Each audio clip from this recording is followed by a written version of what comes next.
This is the Mom Curious podcast, where we say the quiet part out loud about womanhood, motherhood, and everything in between. And I still have a couple of the vials. Shut up! No, you shut up. I kept them, so You're just hoarding sperm? No. That was a joke. That was a joke. That was a joke. 30, like my mid 30s, when like my body started changing and stuff after shitting out 3 kids. Stop taking advice from people on the internet, like myself included. And I didn't realize how heavy that would be, and that loving my children would not be enough to make me not a basket case. And that gave me the freedom to do something for myself. And it's an adventure that is not just all doom and gloom. You know better. And if you didn't, now you know better. Dr. Shoshana Ungerleider, you are good at so many different things. Oh. You're still practicing medicine? Yeah. Yes. I practice medicine usually a half a day a week these days. So I really enjoy patient care. It's the whole reason I think I do a lot of what I do is because of my experience of becoming a doctor, sort of seeing how we don't approach the end of life with the kind of care and compassion that I think is so important. And so for me, while I'm a generalist, and these days I'm doing primary care over telehealth, Oh, wow. it was really important to stay connected to that work day in and day out. So for now, I'm still seeing patients. So the other 6.5 days a week, you are working at, I mean, you're the founder and president of Endwell. You have 2 podcasts, one of which I blazed through before we go. It is so beautiful. And hey, listener, after you're done with this, go check that out because it's so beautiful, so beautifully done. You're like an epic storyteller. My God.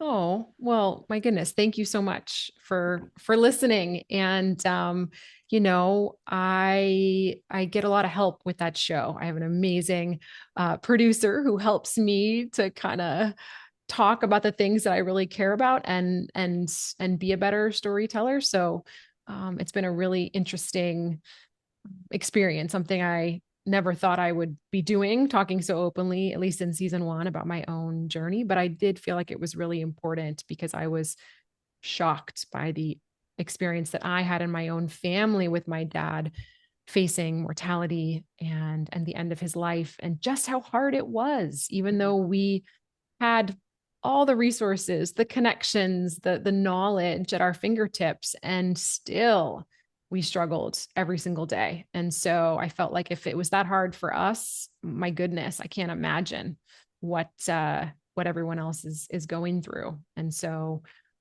that conversation, that podcast was really born out of that strong desire to help hopefully educate others and raise awareness through telling my own story. I think you really achieved that. I really do. And I just dawned on me, and I've done so much research on you. I've really listened to hours of your voice. Wow. And it really literally just dawned on me that it seems so sort of, I don't know if it's counterintuitive, but it seems like the 2 lanes of your career might be unrelated. But I do believe that storytelling is a healing art, just the same way that medicine can be. It's a different type of medicine, but I think, in your telling your story, I think it's a healing for the audience, but also maybe for yourself. Yeah, I think that's a really beautiful reflection, and not something that at the outset I thought would be the case, or it wasn't a motivation for me. It was not about, oh, well, I want to heal myself. And so therefore I'm going to make art or tell this story. But I do think that has happened as a result. And you kind of never know when you put something out in the world, if people are going to listen, if it's going to resonate. And I've just been totally blown away by the response from people on the street in my small town, or random folks on Instagram, or even my aunt who said, my goodness, I listened to the story. And even though I lived it with you, tears were streaming down my face. And there was a nuance to, how you talked about your dad, or the struggles again that you guys face that I just didn't realize. And that means a lot to me. I think I was put on this earth, honestly, to be in service of others, to help people. That's why I went into medicine. And so for me, storytelling is, in this context, another way to do that. And it's been really, really powerful. And certainly there are some days where I'm like, oh, am I going to put out another season of this podcast? It's like a lot of work, and I have like 4 other jobs. And then I'll get, a DM from somebody who's like, wow, this podcast really helped me in a time when nothing else did, or, something like that. And I'm just like, oh, okay, I gotta keep going, Yeah, please do keep going. The reason why I reached out to you is because, on Mom Curious, I felt like, certainly with the birthing process, coming into this world, you know, giving life, sustaining life, I felt like, wait, no one told me this, or no one told me that, or if I could give someone a heads up in some way, gosh, I hope I can be of service. It's been 6 seasons, and I never really, I think we've touched on stillbirth. We've touched on, losing your mother while being a mother. But on the real idea of mortality, really facing our own mortality, or those of our loved ones. I think it was only last season when I lost my sister that I opened up about, and really only because I couldn't not, that I opened up about my own grief, my own experience. So I really appreciate you coming on and maybe giving us a heads up, opening up the conversation, a conversation that people really don't want to have. And the way you have it is gentle, and it's compassionate, and it's informed. And so I'm grateful to have you here.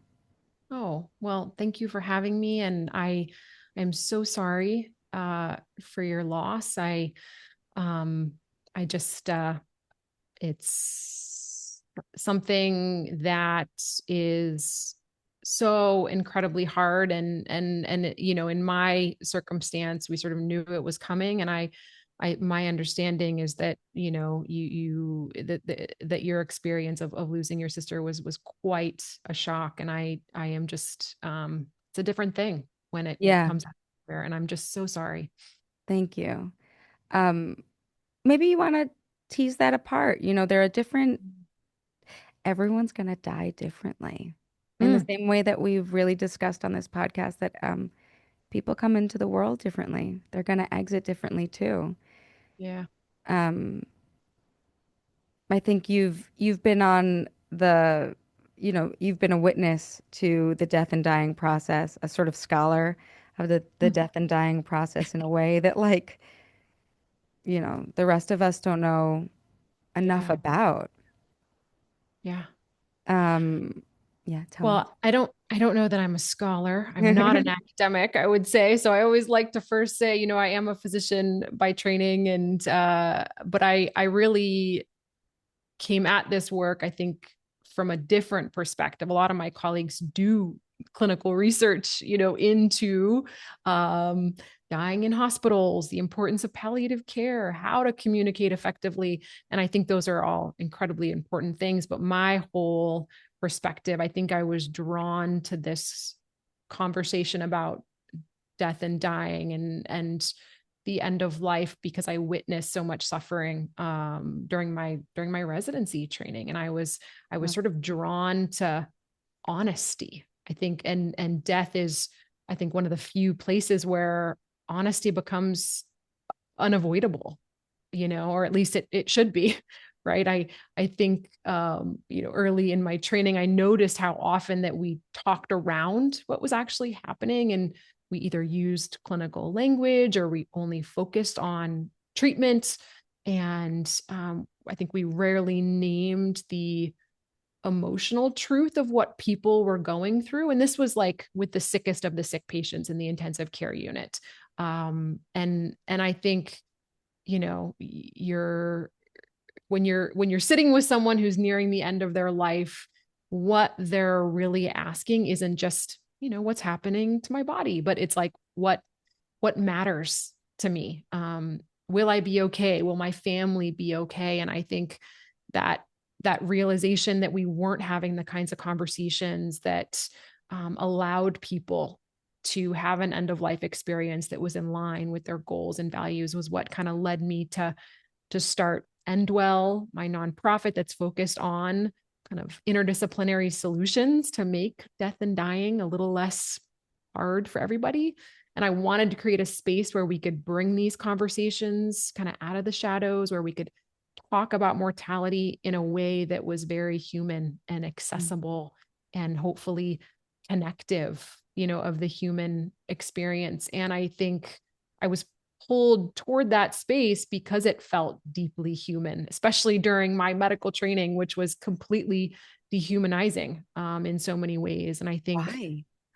Why was it dehumanizing? oh my To them or goodness, to you? To the patients, to the doctors? both. I would say that, in medical training, you're sort of taught to push down, at least when I trained, which wasn't all that long ago. But now when I look back, I'm like, oh, it's over a decade ago. But so things are changing. I will say we're doing a much better job of this. You're part of But that change. we're taught to kind of push down our feelings. We deal with, at least in training, life and death situations all the time. And there's a lot of normal emotion, human emotion that comes up when you're witnessing those things, but we don't take the time and the space to kind of recognize what we're going through. And it's really long hours. You're pushed to your limits, both sort of cognitively, emotionally, physically, sometimes, with how many hours you have to be in the hospital. And so you're not treated like a human being, frankly. And then in addition to that, we don't always treat our patients like human beings. I think we build up sort of walls to protect ourselves, and we don't focus on necessarily the person in front of us who's a human facing maybe the hardest day of their life. And so there's a lot there. And that's actually what I believe is leading to the massive amount of burnout and emotional distress, and moral injury that we're seeing in medicine. Certainly it happened, during the pandemic, but it was always there. And that was just a more concentrated time. So a lot to say on that topic, but I'm sure we'll get back to it. If you're listening to Mom Curious, I know that you have a particular interest in the arts, in culture, in exciting hangs that are IRL. And I know that you could use a break after the summer, quote unquote, break. So I want to invite you to a really exciting film festival that's happening on Fire Island after the kids have left and the families have departed. And it's happening September 18th, 19th, and 20th. It's going to be an incredible hang for tastemakers, industry leaders, of course, filmmakers. And I want you to be there. I'll be there too, so I'll tell you a little bit more about it. The Grove and Pines Film Festival is a love letter to Fire Island, New York. At the film festival, there will be exclusive screenings, top-tier entertainment, exciting parties, merch, secret lounges, and so much more. It's a celebration of authentic queer storytelling. It's happening September 18th, 19th, and 20th. The tickets are on sale now at groveandpinesfilmfestival.com. You wouldn't want to miss the inaugural year of a history-making festival. Grove and Pines Film Festival is a proud nonprofit 501c3 who are offering a $5,000 grant to LGBTQ filmmakers. And we can't wait to see you. So check out GAPFF.com for more details. I mean, I imagine that if it's always high stakes. Yeah. If it's literally life and death. Right. The body, the nervous system, the body, the psyche can only take so much. I understand. I trained as an actor, so they're like, I want you to feel everything all the time. And let me tell you, if I took that approach in a hospital, I would be dead Yeah. from overwhelm. Right. I actually remember calling my friend who's a doctor after my sister passed away, and I asked her, "Have you seen people die?" And I asked her to talk to me about it, and she could recall it, and she said she seemed so fine about it, and then months later, when her own father died, she wasn't fine. I loved hearing on your podcast actually that you were like, "This is different. This is my loved one." Mm-hmm. And that's a real thing that when you're in a professional environment, you you have to put up some walls to protect yourself, like you say. I No, mean, that absolutely right. I mean, I think that some of this is highly adaptive and protective. And I do think though that there's a balance, right? I yeah, think that, and again, we're doing a better job, of training doctors in ways to be in touch with their emotions and process and debrief when difficult situations come up or when we lose a patient.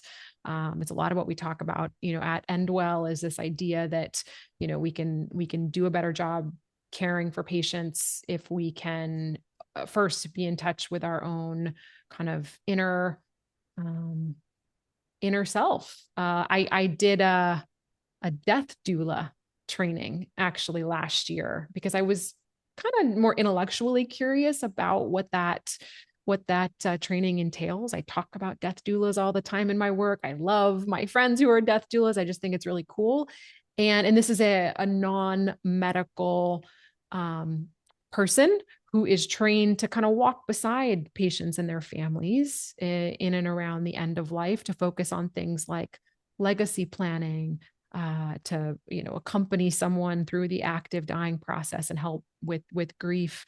And so I wasn't planning to become a death doula myself, but I was just more curious, and I was shocked actually that the part of the I think it was 10-week training that I did that was the most impactful and I would say life-changing for me was like the personal reflection piece, to really go into my own feelings about mortality and then recognize what my own triggers are around my lived experience, because you can't really show up in a room to either be a good doctor, be a supportive nurse, be a good friend or loved one if you're emotionally revved up by the situation to a point where you can't be calm and relaxed and present. right. And so we don't talk about that certainly in medicine. And that's totally a normal human thing that probably anybody listening would be like, duh,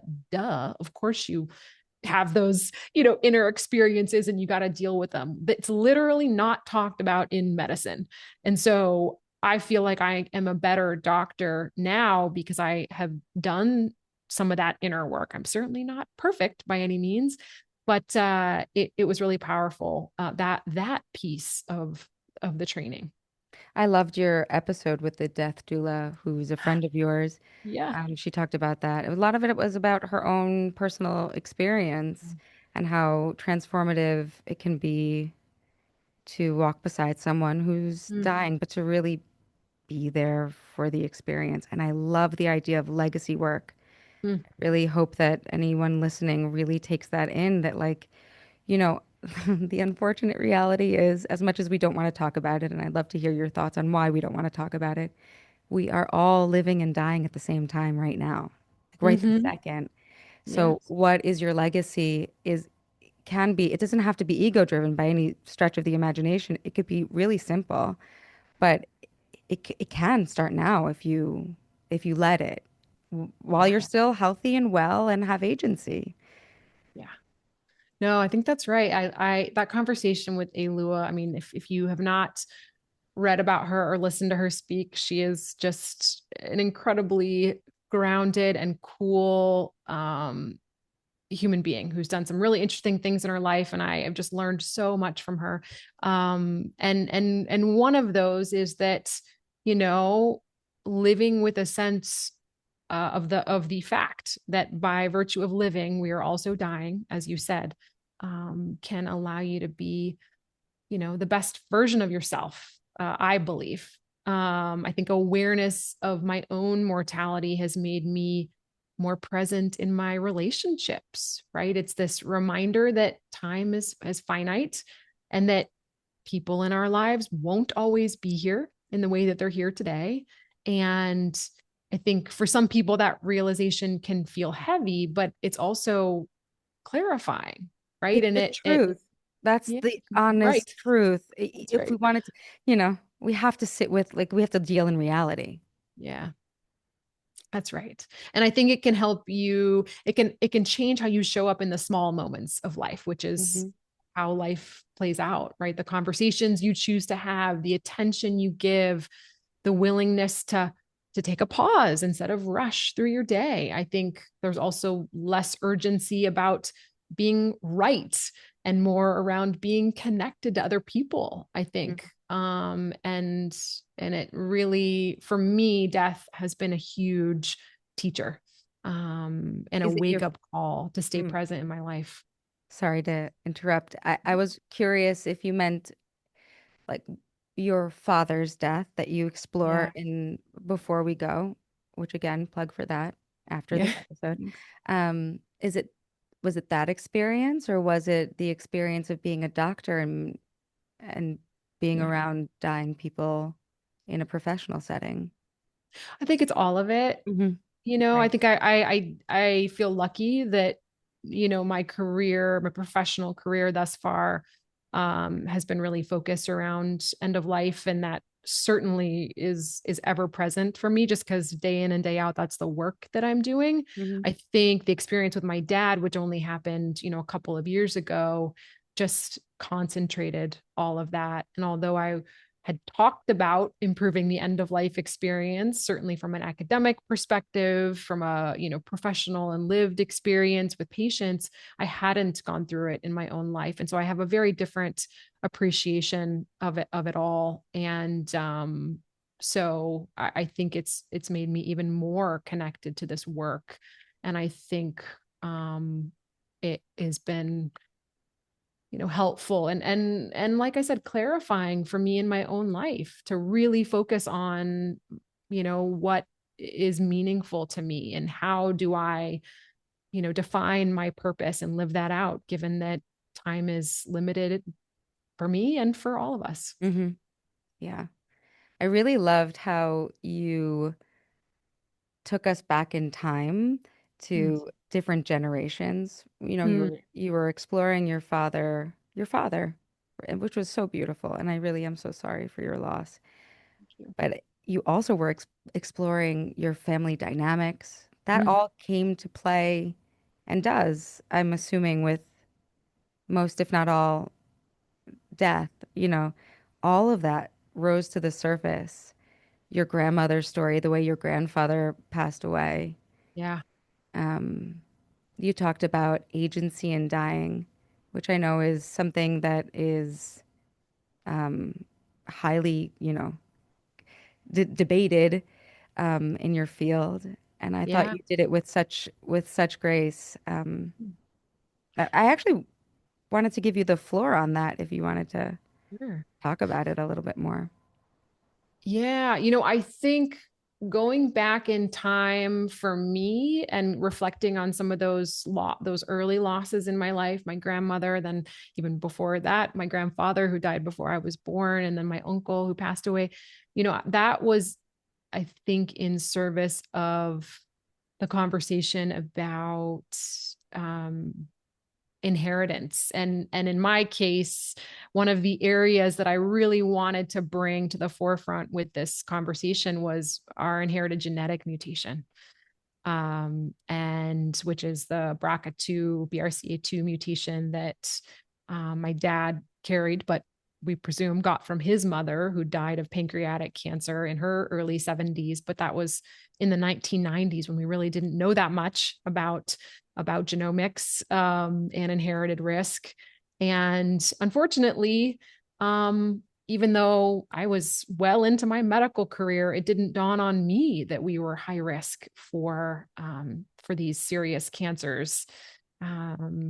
And it was just an incredible learning experience that, most people, just to take a pause, an education moment here, most people think of the BRCA mutation as associated, because it's named after breast cancer, BRCA, associated with ovarian and breast cancer, and that mothers pass it on to their children or their daughters.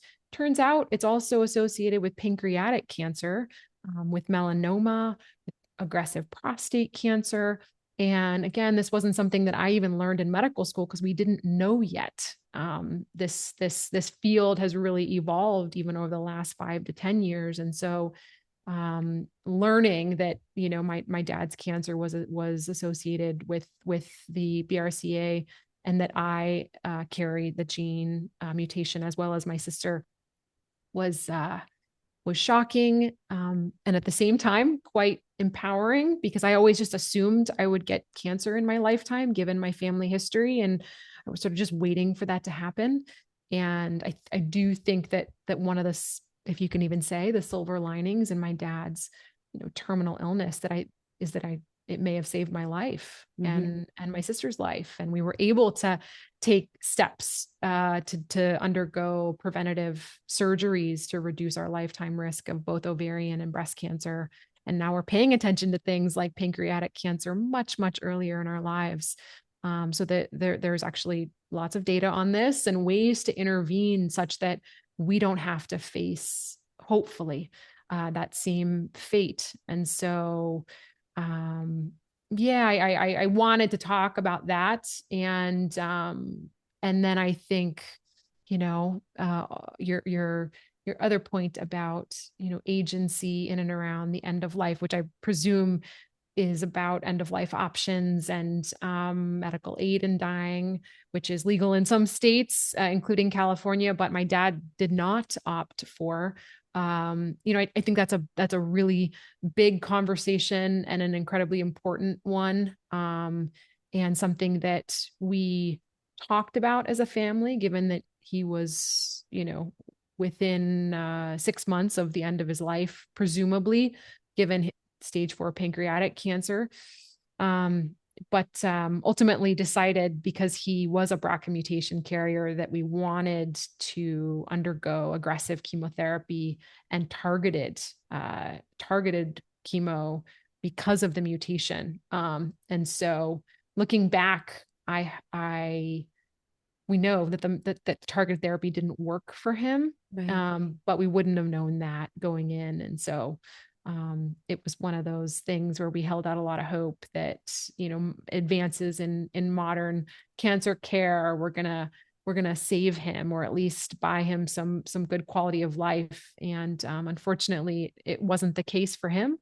But hopefully, as time goes on, that will change for more people. And for me, it's really about having an end of life that honors the person and the life that they've lived, and people having options about how they want to be cared for, whether it's aggressive treatment, invasive care in the hospital, whether it's, being at home on hospice and really enjoying quality of life, or opting to end your life on your own terms. I think the fact that people have all of those options is such a gift, and we should be talking about those, and having a more nuanced conversation about, what a good death can look like, because it's a very individual thing.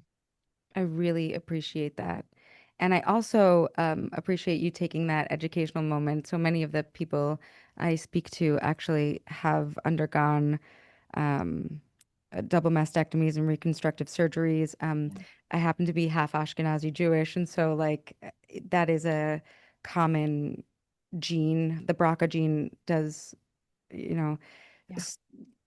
happen a lot in the circles that the women that I know. So it's and actually, men. Don't forget. I have one of my best friends is a man who just had breast cancer. So I really do appreciate you letting us know about. I had no idea about pancreatic cancer. I had no idea about skin melanoma. I had no idea that gene could wreak such havoc on our health. You did mention hospice, and I was wondering if you could actually. I didn't know what it was until I, this past year I became a little more interested in this conversation of death and dying. Would you tell us what hospice and palliative care, is that how you pronounce it? Palliative care? I pronounce it palliative. Some people say palliative. Oh, so I'm right either way. Great. Yeah, Um, yeah, yeah. yeah, Um, can you define those for us so that we understand who knew we even had options for yeah. ourselves and for our loved ones? Sure.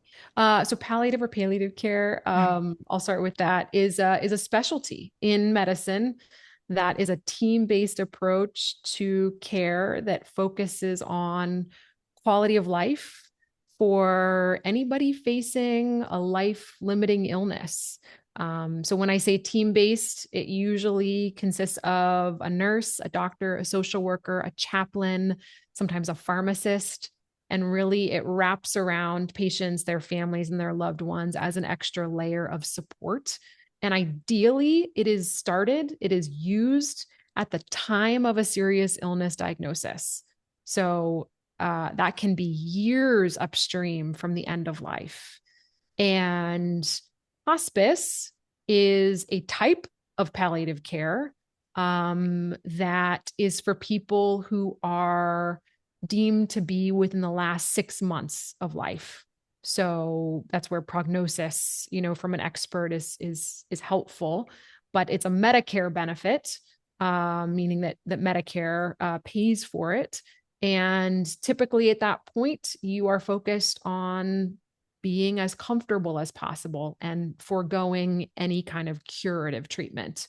So, hospice care typically is provided in the home, but the one major misconception, and I talk about this a bit in the Before We Go podcast, people that are familiar with hospice often think, oh, well, this is a Medicare covers it. It must be 24/7 nursing care No. or in-home care.